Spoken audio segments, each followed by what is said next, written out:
Nas relações amorosas, quando acontece alguma coisa que nós ficamos com raiva, brabos com a pessoa que a gente ama, será que a raiva é realmente a emoção primária que nós estamos verdadeiramente sentindo? Na realidade, a raiva num relacionamento amoroso muitas vezes vem como emoção secundária. Por quê? Porque muitas vezes que nós ficamos bravos com alguém, chateados com alguém, né, enraivecidos, indignados com alguém, na grande maioria das vezes, se nós analisarmos mais profundamente o que está acontecendo ali, nós vamos ver que o que possivelmente aconteceu foi que essa pessoa que a gente fez um contrato amoroso provavelmente não deu algo pra gente que nós estávamos em algum momento necessitando.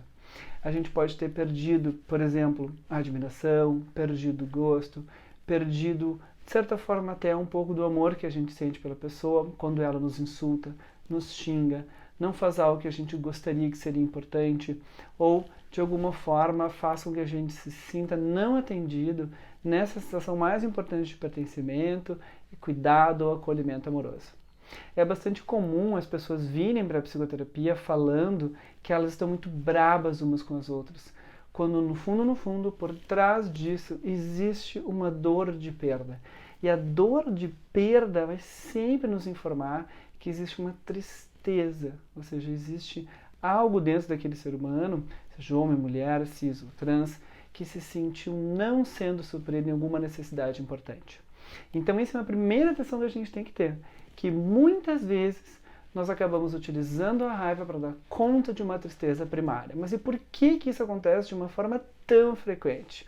Uma das hipóteses que nós, a TMS, levantamos é pela dificuldade social, eu diria provavelmente até mundial, das pessoas lidarem com a tristeza.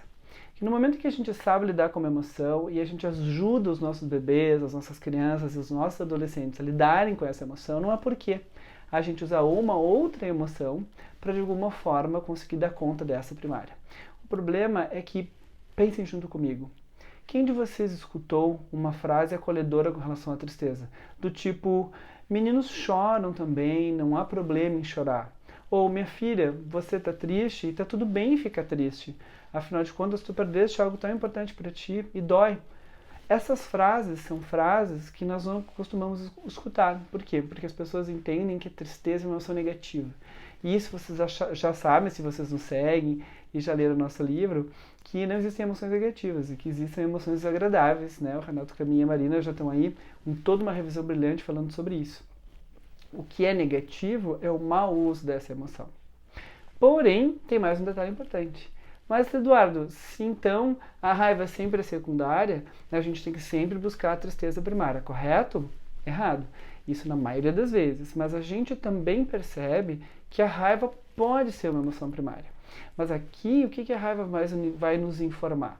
Que provavelmente naquele relacionamento existia um contrato ou alguma coisa importante que provavelmente, por causa das dificuldades ou das questões de uma das pessoas do casal ou da família, não foi cumprido. Algum pacto que de alguma forma foi quebrado pelo mau uso da comunicação ou até mesmo das decisões de vida de alguém. Então aí sim, a raiva ela pode ser uma emoção primária. E algumas pessoas muitas vezes que têm dificuldade de expressar a sua raiva podem ficar tristes ou podem querer se afastar para que não se sintam raivosas, não coloquem, por exemplo, para outras pessoas que muitas vezes amam, a sua própria indignação.